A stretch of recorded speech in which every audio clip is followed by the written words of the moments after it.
गया तो ठीक है, अब कुछ नहीं तो चलिए पीएचडी स्टार्ट करते हैं, बाकी जो का देख। लेकिन रिसर्च का मतलब ये, अगर आपको मोटिवेशन है और आपने एक बार उसको सीख लिया कि उसको करना कैसे, तो धीरे धीरे जब आप इंटरेस्ट लेने लगते हैं तो अपने आप उनमें चीजों में इंटरेस्ट आने लगता है, फिर आपको लगता है मजा आ रहा है उन चीजों को। और फिर जेआरएफ के लिए चौथी बार?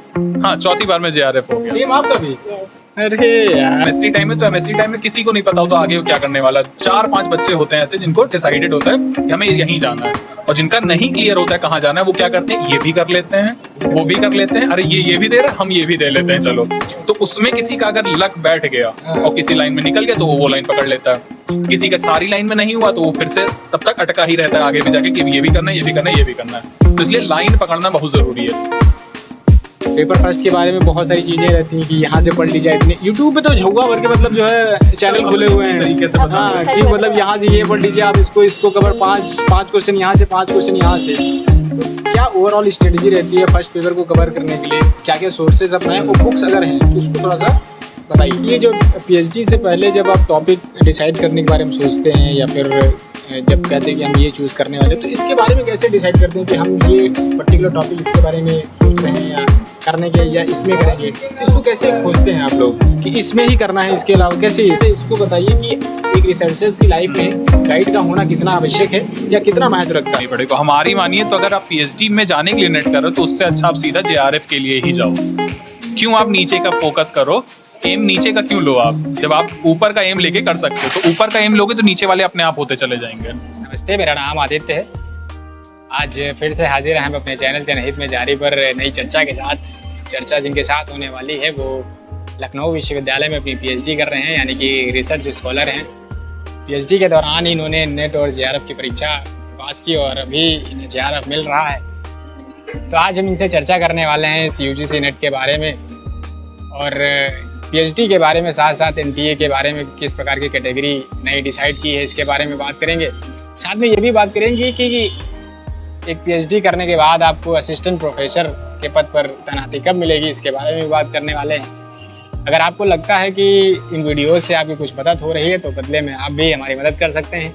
कैसे? आपको डिस्क्रिप्शन के नीचे एक हार्ट का बटन दिख रहा होगा, उसको दबाते ही आप हमें मदद करने के योग्य हो जाएंगे, तो आप मदद भेज सकते हैं।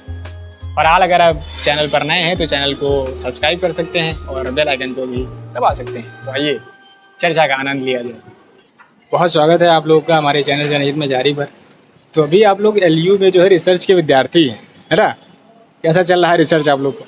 अब चल रहा है रिसर्च का क्या है, जब तक हो नहीं जाता तब तक कह नहीं सकते कि हुआ है कि नहीं हुआ है।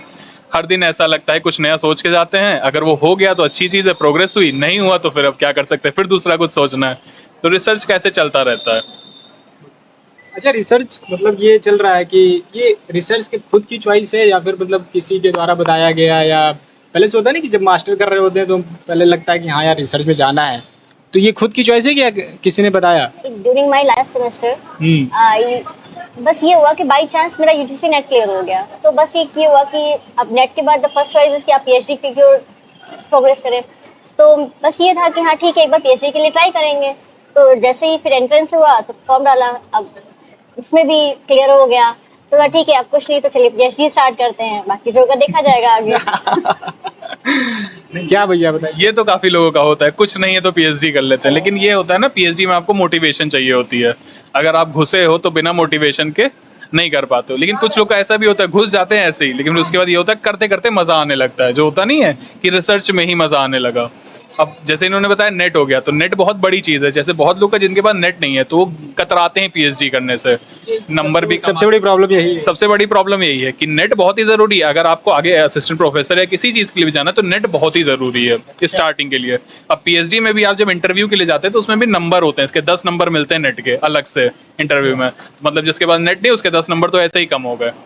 नेट के 5 मार्क्स रहते हैं एंड देन जेआरएफ, अगर आपका जेआरएफ हो तो 10 हो जाते हैं वो। तो वो एक प्लस पॉइंट होता है कि वो कहीं ना कहीं आपके मेरिट में वो बहुत बड़ा रोल अदा करता है उस सिचुएशन में। अच्छा, ये जैसे रिसर्च को कह रहे हैं रिसर्च, तो हमको थोड़ा सा इसको समझाइए कि एक जैसे अब मास्टर किया आप लोगों ने, तो एक मास्टर की लाइफ अलग होती है, स्टूडेंट लाइफ वो थोड़ा सा चिल टाइप का ये रहता है, और जैसे रिसर्च में आते हैं ना, तो मेरे दिमाग में तो ये वाली फीचर होती है, किताबें खूब हचक के पढ़ना और एकदम राउंड के एकदम लाइब्रेरी टाइप की और एकदम जुटे रहना उसी में। मैंने बहुत सारे लोगों को देखा ना कि एकदम मतलब रिसर्च के नाम पे वो जो तो लोग बाहर से उस सिनेरियो को देखते हैं, रिसर्च के सिनेरियो को, हाँ। सबको यही लगता है कि रिसर्च इज द थिंग कि हाँ आप दिन भर किताबों में ही जुटे हैं और उन्हीं के बस पन्ने पलट रहे हैं, उसी में ही दिन भर आप अपना समय बिता रहे हैं। लेकिन रिसर्च का मतलब ये है, अगर आपको मोटिवेशन है और आपने एक बार उसको सीख लिया कि उसको करना कैसे, तो धीरे धीरे जब आप इंटरेस्ट लेने लगते हैं तो अपने आप उनमें चीजों में इंटरेस्ट आने लगता है, फिर आपको लगता है मजा आ रहा है उन चीजों को पढ़ने में। कुछ नया, हर दिन हम कुछ नया सीखते हैं, हर ये तो बात कुछ नया सही मिल जाता है, लेकिन वही जो लाइफ की बात है, अपना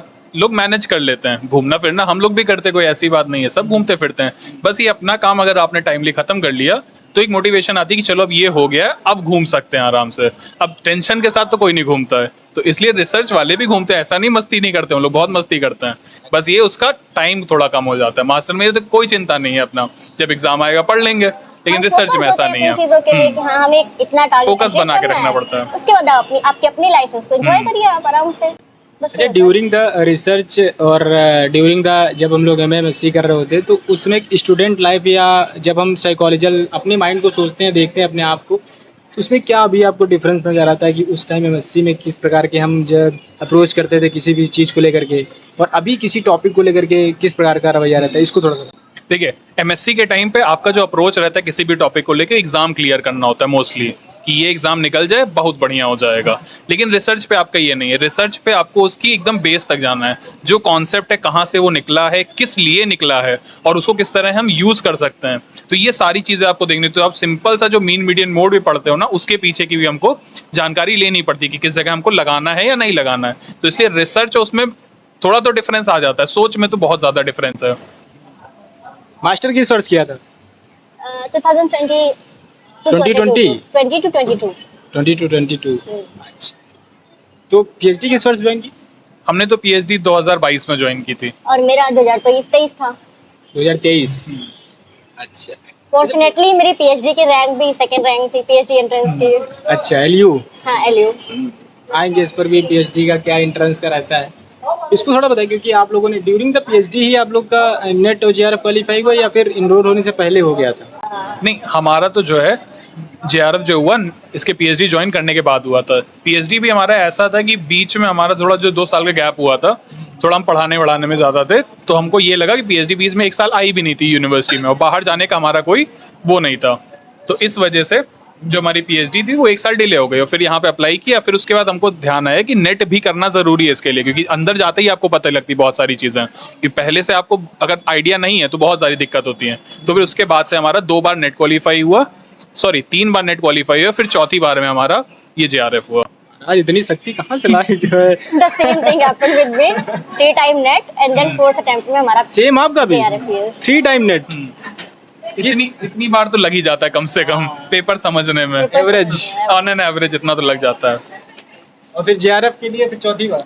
हाँ, चौथी बार में JRF हो गया। सेम आपका भी? Yes। अरे यार, क्या ये था मेरा ड्यूरिंग MSc, मेरा नेट क्वालिफाई हुआ, तो बट उस टाइम से मुझे ये हुआ रिसर्च मेथोडोलॉजी क्या होती है, हम कैसे रिसर्च में परस्यू करते हैं चीज़ों को, बट वो जो इन्फॉर्मेशन थी वो कहीं ना कहीं मेरे PhD एंट्रेंस में बहुत ज़्यादा काम है। अच्छा, ये थोड़ा सा देखा जाता है ना कि जब हम MA में होते हैं या MSc कर रहे होते हैं या मास्टर्स में होते हैं, तो नेट के बारे में इतना मतलब क्लियर नहीं रहता है, चीजें क्या होती हैं, या फिर इसके बाद JRF में कितना पैसा मिलेगा, या फिर JRF के बाद Sometimes कैसे? the students don't know about the net। Actually क्या होता है, वो MSc कर रहे होते हैं, उनके पास ना कोई मोटिव हो, तो कभी कभी ऐसा होता है, बहुत लोग ऐसा है, अब डिजिटाइजेशन की एरा में बहुत लोग अवेयर हो गए, बट अभी भी कुछ स्टूडेंट्स ऐसे होते हैं जिनका कोई आगे का पाथ नहीं होता है, कि उन्होंने डिसाइड किया हो कि उन्हें किस साइड में जाना है। तो बहुत लोगों को ऑप्शंस भी नहीं पता होते हैं UGC नेट के या CSIR नेट के या आगे अदर प्लेसेस में एडमिशंस के। तो ये कहीं ना कहीं जरूरी चीज होती है, जो बच्चों को ड्यूरिंग MSc इन सब चीज़ों की नॉलेज बहुत जरूरी होती है। हम लोग जब अपने मास्टर्स ड्यूरिंग मास्टर्स से, तो ये था कि सभी स्टूडेंट्स भर रहे, तो हम भी भर देते हैं। वो एक था कि हाँ, ये भी था कि लास्ट सेमेस्टर एग्जाम्स है, वो भी प्रेशर है, तो ठीक है UGC नेट दे देते हैं, जो होगा देखा जाएगा। तो बस वो हम लोगों ने मतलब ऐसे ही दिया, बाकी स्टूडेंट्स दे रहे थे, अब बाय लक और बाय चांस और बाय हार्ड वर्क वो क्लियर भी हो गया। बट ये जरूरी है कि बच्चों को उस सिचुएशन में या ड्यूरिंग MSc उन सब चीज़ों की नॉलेज प्रोवाइड कराई जाए, एटलीस्ट बच्चे अपने MSc के ही उससे एटलीस्ट वो प्रिपेयर होना शुरू हो जाए कि हाँ वो ये सब कर भी सकते हैं और उसके जरिए आगे बढ़ भी सकते हैं रिसर्च में। अच्छा, आप लोगों ने पॉपुलेशन स्टडीज में जो है नेट क्वालिफाई किया हुआ है, और ये मास्टर्स में हमें लगता है कि ये छोटा सा पार्ट होता है एक डेमोग्राफी, जैसे पेपर और जिसे elective कहते हैं paper कि होता लोग जो है बहुत पूरा पार्ट ये रहता है नेट में, लेकिन हमें नहीं लगता कि इसका पूरा पार्ट रहता है एज इट इज़। तो इसमें बहुत सारी चीज़ें आप लोगों को पहले कलेक्ट करनी पड़ती हैं, डेटा कलेक्शन करना पड़ता है, फिर थ्योरीज पर पढ़नी पड़ती होंगी, ऐसा हमें लगता है। एक्चुअली क्या होता है आफ्टर एनईपी का तो मुझे नहीं पता, बट 2022 तक ये था कि लास्ट सेमेस्टर में हमें 2 ऑप्शंस मिलते हैं, आर्ट और पॉपुलेशन स्टडीज। तो स्टूडेंट्स क्या करते हैं, मोस्ट ऑफ द स्टूडेंट्स क्या करते हैं, आर्ट चूज करते हैं बिकॉज दिस अ सॉफ्टवेयर। तो वो हमको कहीं और नहीं सीखने को मिल पाता इतनी इजीली, और हमारे पास एक तरीके से एक सब्जेक्ट एज अ पेपर हो जाता है। तो बहुत हमने भी आर ही चूज किया था पॉपुलेशन स्टडीज को छोड़ करके, क्योंकि ये कंसर्न था कि आर इज अ सॉफ्टवेयर, हमें आगे कहीं ना कहीं स्टैटिस्टिक्स में काम ही आएगा। पॉपुलेशन स्टडीज पे इतना फोकस भी नहीं कि हाँ मतलब हम, क्योंकि इतनी नॉलेज भी नहीं थी कि उससे लेकर के आगे क्या किया जा सकता है। पॉपुलेशन स्टडीज को लोग मानते भी हैं कि ये तो आसान है तो पढ़ लेंगे, लेकिन जब नेट का पेपर आता है तब पता चलता है आसान नहीं है। क्योंकि जो पॉपुलेशन स्टडीज हम लोग अपने एमएससी और बीएससी टाइम में पढ़ते हैं वो सिर्फ ओवरव्यू है इसका, उसमें माइग्रेशन थ्योरीज आ जाती हैं, बहुत सारे डेटा पॉइंट्स आ जाते हैं जो आपको याद करके जाने पड़ते हैं, वो सारी चीजें आपके सिलेबस में नहीं होती कहीं पे, तो उसके लिए आपको पहले से प्रिपेयर होना पड़ेगा। और रही बात एमएससी टाइम में, तो एमएससी टाइम में किसी को नहीं पता होता आगे वो क्या करने वाला। 4-5 बच्चे होते हैं ऐसे जिनको डिसाइडेड होता है कि हमें यहीं जाना है, और जिनका नहीं क्लियर होता है कहाँ जाना है, वो क्या करते हैं, ये भी कर लेते हैं, वो भी कर लेते हैं, अरे ये भी दे रहा है, हम ये भी दे लेते हैं चलो। तो उसमें किसी का अगर लक बैठ गया और किसी लाइन में निकल गया तो वो लाइन पकड़ लेता है, किसी का सारी लाइन में नहीं हुआ तो वो फिर से तब तक अटका ही रहता है आगे भी जाके कि ये भी करना है, ये भी करना है, ये भी करना है। तो इसलिए लाइन पकड़ना बहुत जरूरी है। अगर आप ग्रेजुएशन से ही अपनी लाइन पकड़ लेंगे तो आपको आगे चल के मास्टर्स में भी फायदा होगा, कॉर्पोरेट में जाना है तो उसमें भी फायदा होगा, आपको आईएसएस वगैरह निकालना उसमें भी फायदा होगा, अगर पीएचडी करनी है तो उसमें भी फायदा होगा। तो इसलिए लाइन पकड़ना तो जरूरी है। और रही बात पॉपुलेशन स्टडीज के सिलेबस की, तो जितना वहां पे पढ़ाते हैं सिर्फ एग्जाम के पॉइंट ऑफ व्यू से, जो एमएससी और बीएससी पास करोगे आप, लेकिन अगर आपको नेट क्वालिफाई करना है तो उसके लिए ये है कि आप एमएससी में उसका सिलेबस एक बार निकाल के देख लो कि कितना है। अच्छा, सिलेबस ही बहुत लोग नहीं देखते कि मतलब क्या पूछा जाएगा, वो कहते हैं कि डेमोग्राफी आ रहा है तो काफी होता है, और जबकि उसका होता नहीं है। जबकि होता ये है कि डेमोग्राफी भी होता है, वाइटल स्टैटिस्टिक्स भी है, और बहुत लोग वाइटल स्टैटिस्टिक्स और डेमोग्राफी को सेम मान लेते हैं। That's a big problem. Population studies का भी अच्छा खासा पोर्शन होता है, तो जो हम पढ़ रहे होते हैं पॉपुलेशन स्टडीज में, तो उसमें कहीं ना कहीं वाइटल स्टैटिस्टिक्स होती है और बहुत कम थ्योरी या history of the population studies होती है, डेमोग्राफी होती है। बट जब हम जैसे ही यूजीसी नेट के लिए प्रिपेयर करना शुरू करते हैं तो पता चलता है एक्चुअली पॉपुलेशन स्टडीज कितना बड़ा है, उसमें डेटा भी है और हर तरह का डेटा है। आप ये भी नहीं कह सकते हैं कि नहीं हम केवल पॉपुलेशन का डेटा ही ले रहे हैं, दैट इज सफिशिएंट, और उसी के बिहाफ पे हम जो रिजल्ट या सेंसस डेटा पे ही हमने सारे खाली काम किया। और सेंसस का डेटा भी याद करना कोई आसान बात नहीं है, आते डेटा पे आते हैं। पेपर फर्स्ट के और सेकंड 2 पेपर हैं इसमें, है ना? नेट में 2 ही पेपर होते हैं, पहले 3 होते, 3 पार्ट होते थे। अच्छा, पहले 3 होते थे, फिर उसके बाद से 2 पार्ट में डिवाइड हुआ है। ये पहले 3 सेक्शन होते हैं, ये 2018 के बाद के हुआ है डिवाइड। उसके पहले 3 पार्ट में, part A, part B, part C करके आता था, फिर अभी 2 पार्ट हुए हैं इसके। पेपर फर्स्ट के बारे में बहुत सारी चीजें रहती हैं कि यहाँ से पढ़ ली जाए, इतने यूट्यूब पे तो झुआ भर के मतलब जो है चैनल खुले हुए हैं तरीके से बता हाँ, कि मतलब यहाँ से ये पढ़ लीजिए आप, इसको कवर 5 क्वेश्चन यहाँ से, 5 क्वेश्चन यहाँ से। तो क्या ओवरऑल स्ट्रेटजी रहती है फर्स्ट पेपर को कवर करने के लिए, क्या क्या सोर्सेज अपना है, और बुक्स अगर हैं तो उसको थोड़ा सा बताइए। ठीक है, देखिए पेपर 1 के लिए आपको ज्यादा कुछ नहीं करना है। पेपर 1 के लिए आपको मैथ्स आनी चाहिए, जो आप स्कूल लेवल में पढ़ चुके होगे, 10th तक की मैथ्स, ठीक है। क्वांटिटेटिव एप्टीट्यूड, रीजनिंग भी आपको आसान ही मिलती, बहुत ज्यादा एसएससी वैसेससी लेवल की नहीं आती है, आसान होती है। 2 चीज आपकी ये होगी। तीसरा आपका जो आता है डेटा इंटरप्रिटेशन, अगर आप स्टैट्स के स्टूडेंट हो, स्टैटिस्टिक्स के, तो डेटा इंटरप्रिटेशन निकाल लोगे, परसेंटेज और ये सब, मतलब और उसमें 5 क्वेश्चन पूरे आते हैं। मार्जिन सेट करते हैं, कहीं ना कहीं जो मेरिट आती है उसमें मार्जिन सेट करने में बहुत बड़ा रोल निभाती है डेटा इंटरप्रिटेशन। तो ये जो 3 हो गए आपके, मैथ्स हो गया आपका, रीजनिंग हो गया और डेटा इंटरप्रिटेशन, ये है कि फुल प्रूफ आपको इसमें पूरे के पूरे नंबर मिलेंगे, क्योंकि इसमें तुक्का आप लगा नहीं सकते। आता है तो करोगे, नहीं आता नहीं करोगे। कितने मार्क्स का आता है ये मान के चलिए, डेटा इंटरप्रिटेशन 5 नंबर का आ गया आपका, 5 क्वेश्चन होते हैं। मैथ्स में भी 3-4 क्वेश्चन, 5 क्वेश्चन आ जाते हैं, और रीजनिंग के भी ऐसे ही हैं। अब वो उनके ऊपर डिपेंड करता है, उनको नहीं मिले क्वेश्चन, नहीं डाले, उन्होंने किसी के जाके भर दिए, वो आप नहीं कह सकते कितने क्वेश्चन पर्टिकुलरली आएंगे, लेकिन ये आएगा जरूर। तो ये 10-15 नंबर तो इससे आपके बन जाएंगे। फिर उसके बाद आते हैं टीचिंग एप्टीट्यूड और रिसर्च एप्टीट्यूड पे। ये तो है आपको बेसिक्स उठा के पढ़नी ही पड़ेगी। कोई भी रिसर्च मेथोडोलॉजी की किताब उठा लीजिए, बेस्ट बुक इसकी सीआर कोठारी, अगर आप पढ़ते हैं रिसर्च मेथोडोलॉजी की, CR Kothari, that is the best book research methodology के पॉइंट ऑफ व्यू से अगर हम देखें तो। और अगर जो हम बात करें पेपर 1 में, तो उसमें कुछ पोर्शन स्टैटिस्टिक्स का, अब हम तो स्टैटिस्टिशियंस हैं, चलिए ठीक है, स्टैट्स के क्वेश्चन हम लोग कर सकते हैं, बट जो नॉन स्टैटिस्टिक्स बैकग्राउंड के होते हैं, सीआर कोठारी में बहुत प्रिसाइज फॉर्मेट में स्टैटिस्टिक्स का बहुत अच्छा इंटरप्रिटेशन दिया गया है। अच्छा, तो उससे आप देख सकते हैं। लोग बहुत आसानी से इस रिसर्च मेथोडोलॉजी के बारे में एटलीस्ट उससे बहुत अच्छा जो कंटेंट है वो वो आपको अगर नहीं आप मिलेगा। एक्सट्रैक्ट कर लेते हैं तो वो बहुत अच्छा रोल प्ले करता है पेपर 1 में। अच्छा, और फिर लास्ट में आपका बचता है कंप्यूटर्स। अच्छा कंप्यूटर के भी क्वेश्चन आते हैं उसमें, जैसे रैम हो गया, रोम हो गया, बेसिक कंप्यूटर, बहुत ज्यादा नहीं।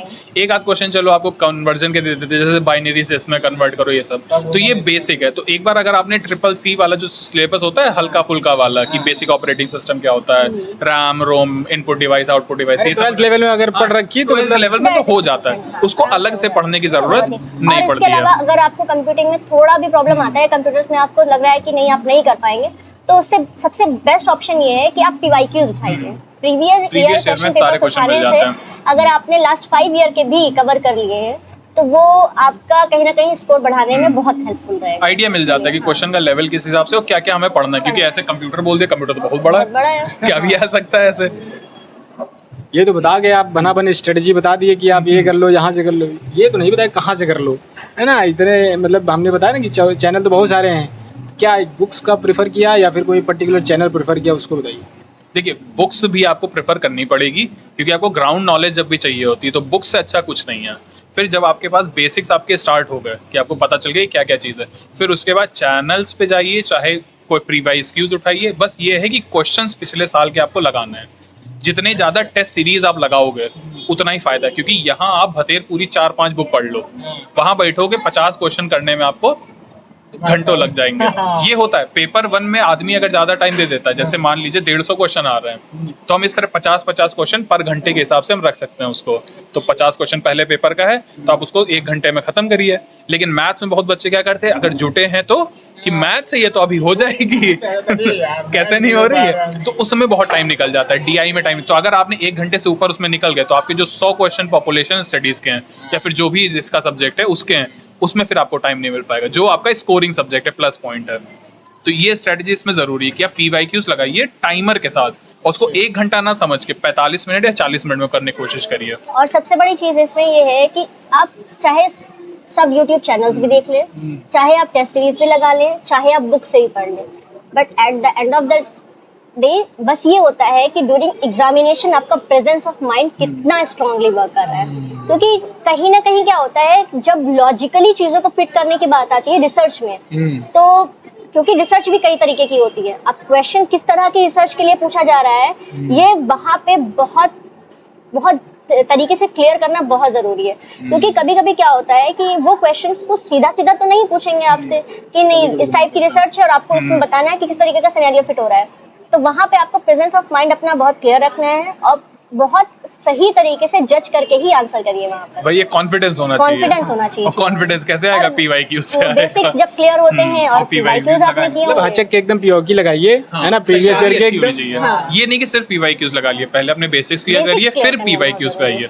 बहुत लोग क्या करते हैं कि 1 महीना बचा है, लो अब स्टार्ट करते हैं, PYQs रट लेंगे आ जाएगा, ऐसा उससे नहीं possible होता। अभी गलतियां कर रहे थे क्या 3 अटेम्प्ट से? हाँ, अभी बता रहे, तभी तो बता पा रहे हैं ना। एक्चुअली जब मार्जिन होते थे वो हमेशा 10 या 12 नंबर 10 या 12 नंबर ऐसे। तो मेरा तो पेपर 1 में हमेशा 70 प्लस स्कोर रहा हमेशा मेरा।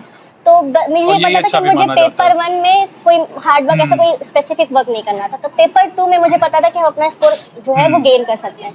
तो मुझे काफी बाद में समझ में एक्चुअली मुझे वो कंटेंट या मटेरियल नहीं मिल रहा था जिससे हम अपने जो स्कोर है वो गेन कर सके।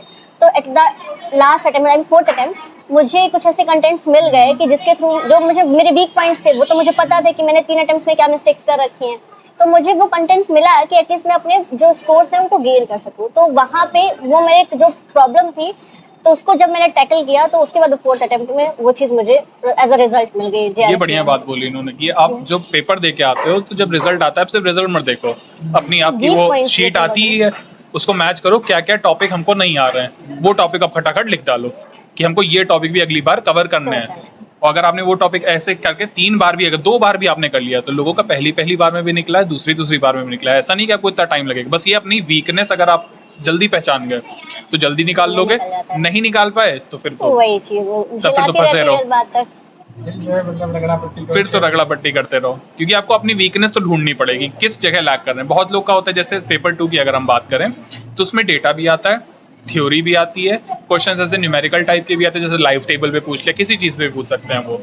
स्टेटमेंट सेशन होता है, उसमें बहुत सारे स्टेटमेंट पूछ ले, बहुत लोगों को तो ऑथर मैंने नेम सुना, पूछ लेते बाद हैं। मैंने एक्सपीरियंस किया कि लोगों ने जब डिस्कस कर रहे होते थे तो मैंने सुना कि लोगों को ऑथर नेम में प्रॉब्लम आ रहा है कि बुक्स दिए हैं हमें, Books ऑथर दिए हैं। नेम्स नहीं मिल पा रहे, कैसे साल साल पूछ लेते हैं कौन से साल में कौन कौन सी से ईयर थ्योरी में दी बनी, थी। कौन सी थ्योरी कौन से ईयर की थी, सबसे पहले कौन सी थ्योरी आई, उसके बाद कौन सी थ्योरी है। तो ये सब तो चीजें तब होती है जब आप उन चीजों को रीड करते Read कर हो लें। कहीं, तो जब आप डीप पॉइंट में जाएंगे तो आपको ये सब चीजें कंटेंट में होती हैं, लेकिन हम किस तरीके से अपने शॉर्ट नोट्स क्रिएट कर रहे हैं, किस तरीके से उसका एक्सट्रैक्शन कर रहे हैं, वो ये सब हम जरूरी है। एक तो सबसे बड़ा प्रॉब्लम ये है कि पॉपुलेशन स्टडीज को लेकर के आपको कहीं कंटेंट नहीं मिलेगा, मैं बोल रहा था कि ना इस तरीके के YouTube वीडियोस मिलेंगे, ना कहीं आपको स्पेसिफिक बुक मिलेगी कि हाँ आप उसको ले रहे हैं, उसके थ्रू शॉर्ट नोट्स मिल जा रहे हैं, आप उसके थ्रू प्रिपरेशन कर लें। जो कर रहे हैं आपको सेल्फ से करना है, पूरा पेपर तो पेपर आपको टू एक के जगह नहीं मिलेगा। कहीं नहीं मिलता। एक PYQ जगह तो कहीं भी कुछ नहीं। नहीं मिलता है उसमें। इतनी मशक्कत करनी पड़ी है मतलब कलेक्शन करने में। कोई दिक्कत नहीं, अभी हम Collection बता करने में देंगे ही किसी 4 को नहीं। attempt हाँ, अब तो बता देंगे, अब तो कर लिया है ना। देखिए सिंपल सा आपका ये 2-3 बुक्स हैं, जैसे टीचिंग मैनुअल आपको मिल जाएगी, वो पढ़ लीजिए, वो तो पूरी ही पढ़ लीजिए, उससे तो बहुत सारे क्वेश्चंस आते हैं। फिर दूसरा आपका ML झिंगन, डेमोग्राफी के लिए बता रहे हैं ना। डेमोग्राफी के लिए। उसके बाद ML झिंगन आती है आपकी, जिसमें पॉपुलेशन की माइग्रेशन थ्योरीज जो हैं, पॉपुलेशन थ्योरीज भी हैं और माइग्रेशन थ्योरीज भी, ये दोनों चीज़ें बहुत इंपॉर्टेंट है। ये दोनों चीज़ें तो आपको आनी चाहिए, वो ML झिंगन में आपकी बढ़िया मिल जाएगी। तो ये दोनों किताब आपने पढ़ ली, उसके बाद फिर आ जाइए सीधे डेटा पे। डेटा में आपको NFHS का डेटा होना चाहिए आपके पास, SRS का होना चाहिए, उसके बाद सेंसस का होना चाहिए, फिर उसके बाद अभी SRS की नई आई थी, DLHS का होता है, DLHS का ये होता है। ये पूछते हैं कि आपका NFHS कब स्टार्ट हुआ, DLHS कब स्टार्ट, कौन Date सा वेट राउंड पूरी- चल रहा है, तो NSS का date तो कौन सा पता round होनी चल- चाहिए ये सब सारी। चीजें आपको बहुत क्लियर होनी चाहिए। और बहुत लोग क्या करते हैं NFHS डेटा में, अब हम यूपी का ही पढ़ लें, लेकिन ये सेंट्रल लेवल एग्जामिनेशन है तो हम कभी यूपी के कभी लिए भी आ स्पेसिफिक सकता है। नहीं हो सकते हैं। हमें क्या करना है, हमें सेंट्रल लेवल का जो डेटा होता है, अब बहुत लोग क्या करते हैं, अब वो 3-4 पन्ने का डेटा सेंट्रल लेवल का, अब वो पूरा रट रहे हैं, तो ये सब चीजें नहीं करनी होती है। बस ये क्लैरिफाई करिए माइंड में कि वो किस तरह के क्वेश्चंस पूछ सकते हैं वहाँ पे आप, क्योंकि data is not a very small thing कि हम सेट करते जा रहे हैं माइंड में, हमारे ब्रेन में वो सेट हो रहा है, क्योंकि किसी की भी लर्निंग कैपेसिटी इतनी स्ट्रांग नहीं होती कि हर तरीके का डेटा, और वो क्योंकि सेंसस डेटा भी आपको प्रिपेयर करना है, बनता रहता है। वही तो रोज ही बनता रहता है, उसको नहीं कर सकते। सेंसस डेटा को भी आपको लर्न करना है, NFHS डेटा को भी लर्न करना है, और इसके SRS का भी डेटा होता है। तो इतनी तरीके का डेटा होता है, इतनी वैरायटी होती है कि आप हर चीज को लर्न नहीं कर सकते। तो उसमें से भी अब वो कंटेंट लीजिए जो एक्चुअली में PYQ से पूछे गए हैं।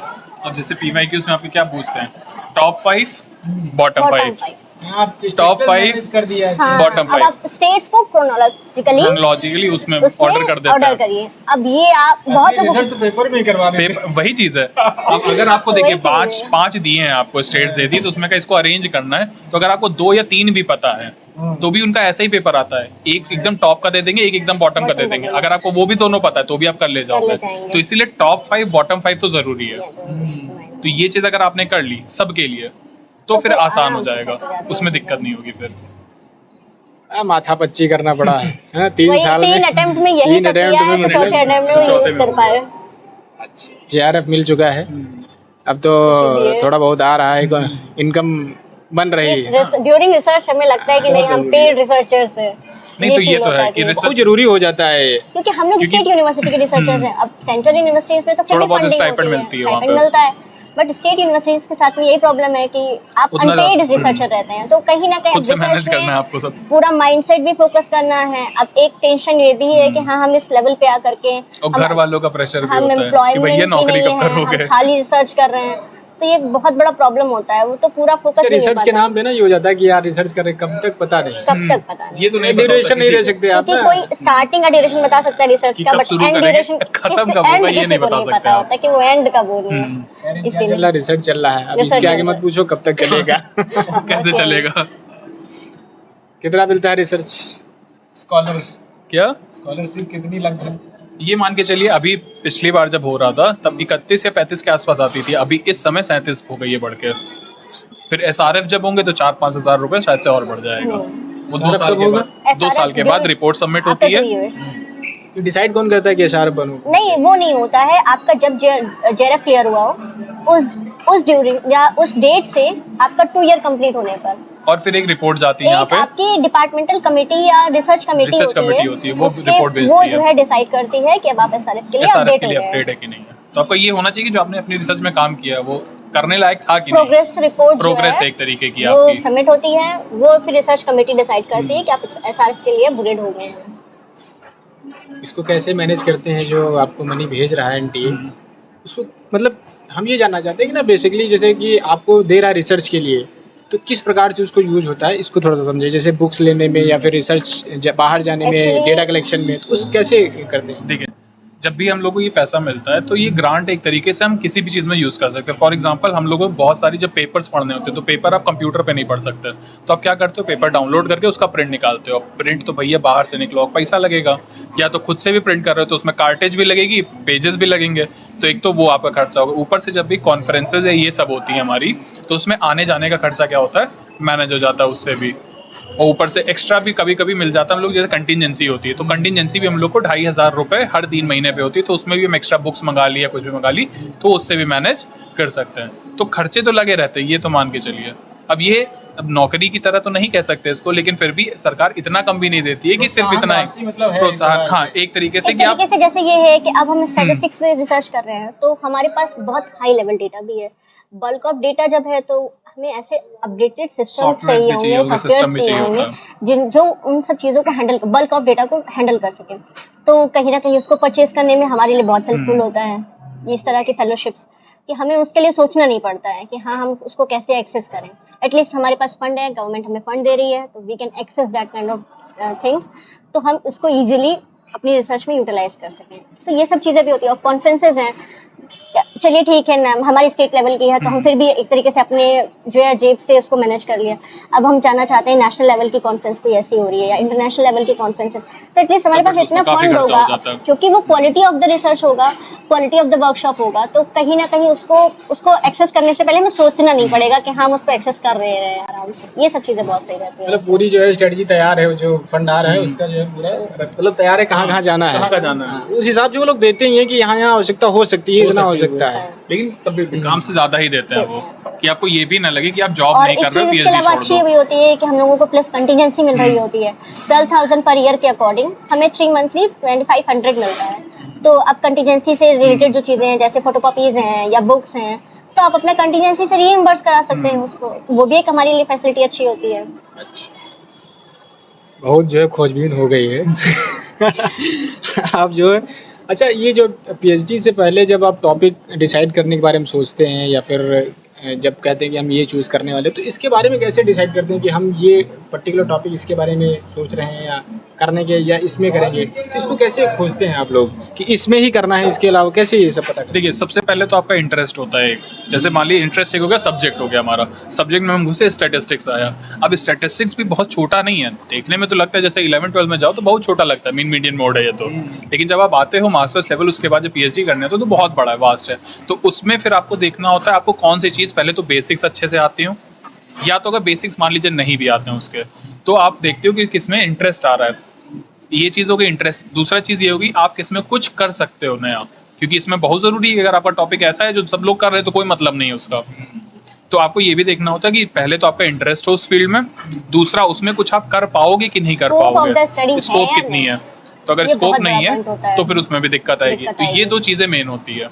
तो उसके बेसिस पे फिर आप क्या करो, अपना देखो कि उस टॉपिक में भी अंदर कितना जाया जा सकता है, रिसर्च कितनी फाइंड डिटेल। करना बहुत जरूरी ये है। ड्यूरेशन कैसे मतलब चुनते हो? जैसे मान लीजिए पीएचडी मन बना लिया है तो उसी दौरान पहले चुन के रखते हो या फिर कैसे सर्च करते हो कि इसमें काम हुआ है या हमेशा इसमें काम नहीं हुआ है? पीएचडी एंट्रेंस के बाद जब हम हमारा मतलब उसमें हो जाता है, एडमिशन हो जाता है पीएचडी में, तो एक 6 मंथ का कोर्स वर्क होता है। नहीं, ये मैं नहीं जानना चाह रहा हूँ कि ये 6 मंथ का कोर्स, मैं ये जानना चाह रहा हूँ कि अच्छा इस 6 मंथ्स के दौरान ही चूज करते हो हाँ, या ये डिसाइड हमारा करते जो हो रिसर्च ये टॉपिक है, इंटरेस्ट है, या ये जो चीजें मतलब मानिए कभी कभी हमारा इंटरेस्ट है हमको, लेकिन उतनी नॉलेज नहीं है उस बारे में कि हाँ मतलब स्कोप है कि नहीं है। इसी 6 मंथ में किधर जा रहे हैं या क्या हो किधर रहा जा है? रहे हाँ, तो जब जैसे स्कोप हमें नहीं पता स्कोप क्या है क्या नहीं, तो हम उस एक्सपर्ट, सब्जेक्ट एक्सपर्ट या उस स्पेसिफिक एरिया के एक्सपर्ट के पास गए, हमने उससे बात करी, हमने उससे पूछा, तो वो एक्सपर्ट्स होते हैं, तो एटलीस्ट हमें बता देते हैं कि हाँ इसमें स्कोप है या नहीं है, या आपको किस डायरेक्शन में इसके बारे में पढ़ना चाहिए, किस बारे में नहीं पढ़ना। आप पढ़िए, अगर स्कोप है तो वो भी बताएंगे, और अगर नहीं होता है तो वो भी पहले से इंफॉर्मेशन देते हैं कि हाँ नहीं है स्कोप, इसमें ज़्यादा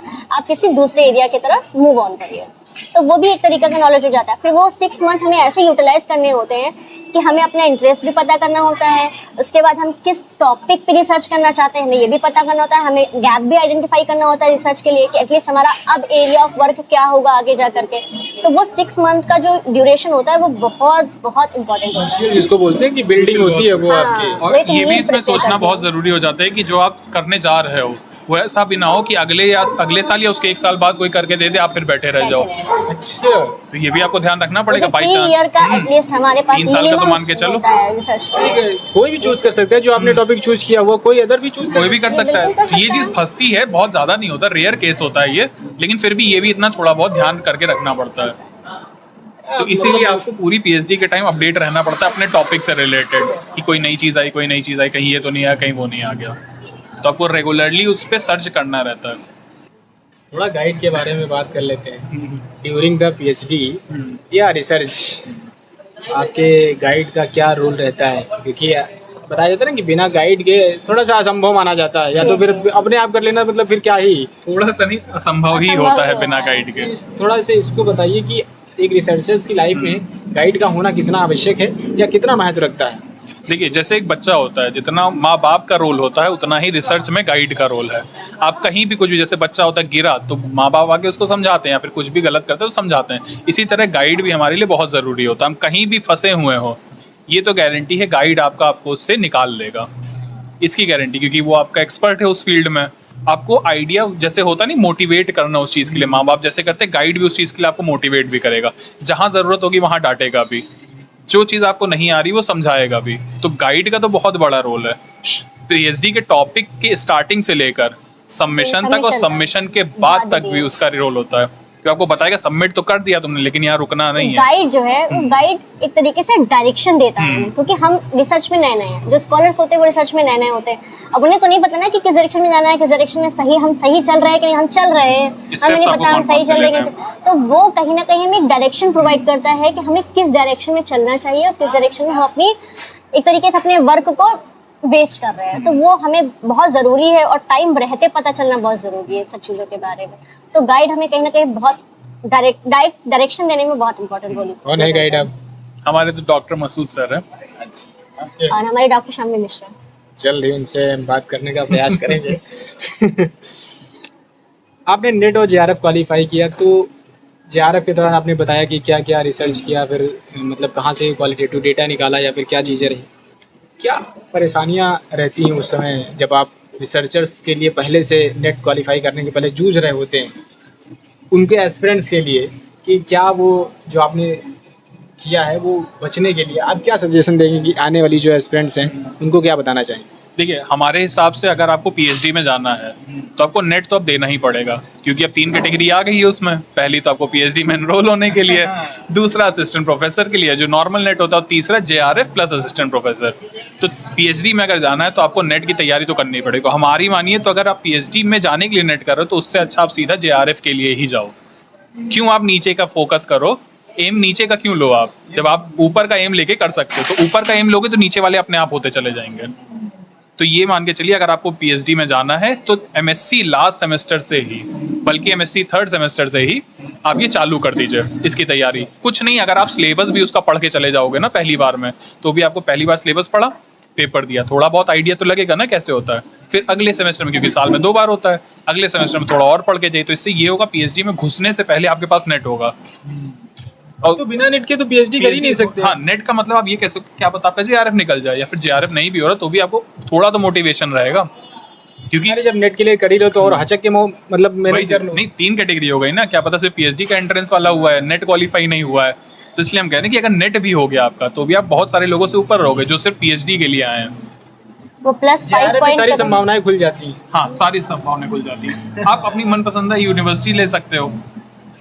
ये अरे बढ़िया बताया कि आप लोग क्यों नहीं गए यहाँ से, मतलब कर रहे तो ठीक है। नहीं तो कर रहे थे, अब ये सोचिए ना, हमारा जो 1.5 साल का वर्क है अभी, वो वेस्ट ना होता तो वहाँ यूज नहीं होता, बताते कि साहब हम वहाँ से करके आए हैं। अब नहीं, तो इसमें ये होता है ना, आप एक जगह से उठ कहीं दूसरी जगह जब जाते हो तो बहुत ही हेक्टिक हो जाती हैं चीजें। क्योंकि चेंजेस जो होते हैं जरूरी नहीं सारे अच्छे हों, तो आपको बहुत सारी चीजें मैनेज भी करनी पड़ सकती, क्या पता अच्छा भी हो जाए, लेकिन बीच 1.5 साल या 2 साल के बाद रिस्क लेना हमारे हिसाब से सही नहीं है।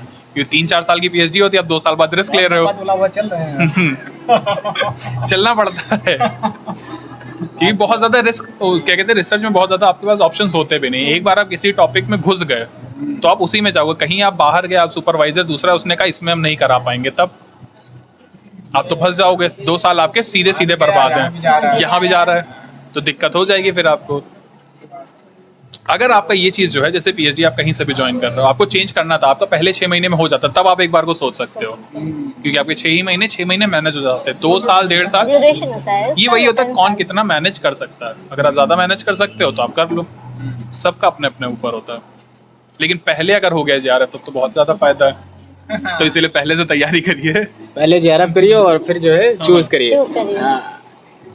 सुबह सुबह जब उठते हैं तो एक कहते हैं ना कि रिसर्चर्स की लाइफ में कभी कभी बोर हो जाते हैं, यार क्या वही जाके किताबें पढ़ना है, फिर लाइब्रेरी जाना है, फिर सर्च करना है, मोनोटोन नहीं होता है, या फिर कैसे अपने आप को मोटिवेट करते हैं कि हाँ कुछ नया होगा या कुछ नया, ये कैसी प्रक्रिया चलती है दिन भर की? देखिए मोनोटोनस तो ये कह सकते हैं लाइफ सबकी ही हो जाती है एक पॉइंट पे आने के बाद। अब ये है उसी मोनोटोनस लाइफ में आप कैसे कैसे इंजॉय कर सकते हो।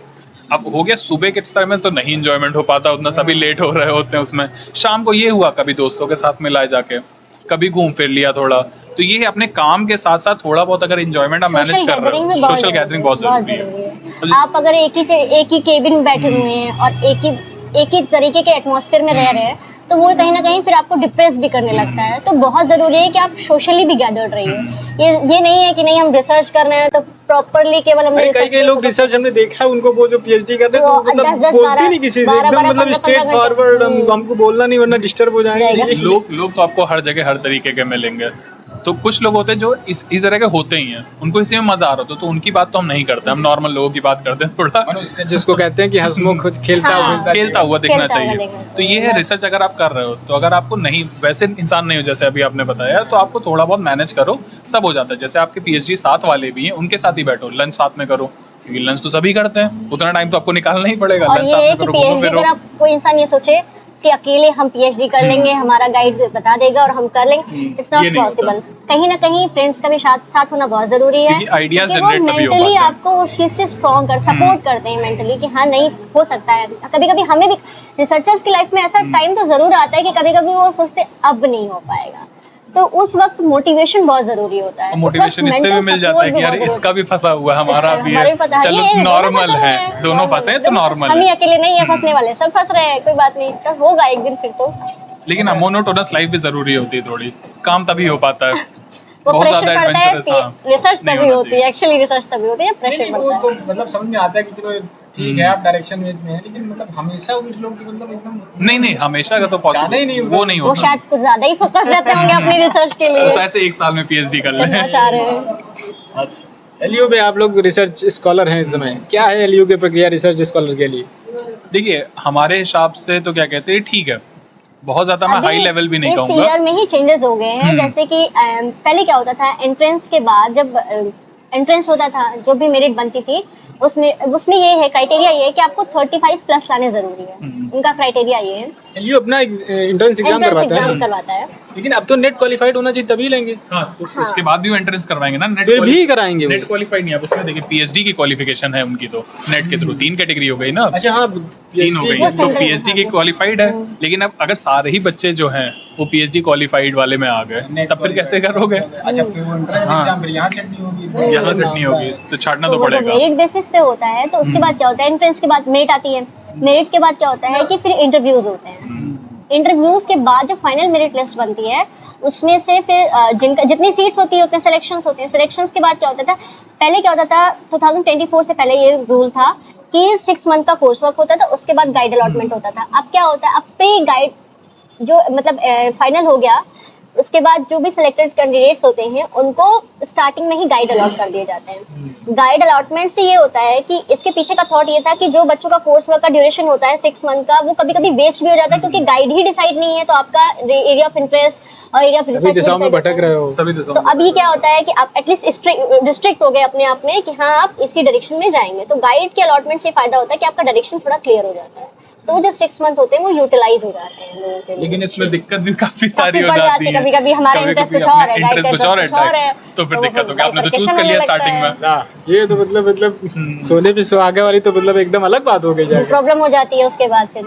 ये तो है, लेकिन ठीक है, एलयू में इस समय रिसर्च बढ़िया चल रही है। ये है अगर आप मोटिवेटेड हो करने के लिए तो आप कहीं से भी करोगे हो जाएगा, लेकिन एलयू में भी सही है, गाइडेंस अच्छी है, लाइब्रेरीज अच्छी हैं, आपको कोई भी पेपर डाउनलोड करना है मोस्टली हो जाते हैं, कुछ तो है नहीं होते हैं, वो तो पेड जो जर्नल्स होते हैं उनमें नहीं मिलेगा, लेकिन मोस्टली आपको मिल जाता है। तो इस समय रिसर्च तो अच्छी हो रही है और धीरे धीरे लेवल बढ़ता है हर चीज का। मतलब अच्छे हैं, ये है कि हाँ आपको वैरायटी बढ़ गई है हमारे डिपार्टमेंट में, ये चीज बहुत अच्छी है। और स्टैट्स का डिपार्टमेंट वैसे भी एलयू का काफी अच्छा माना जाता है नॉर्थ इंडिया में, तो इस वक्त ठीक ठाक बढ़िया एकदम लाइन पे है एकदम।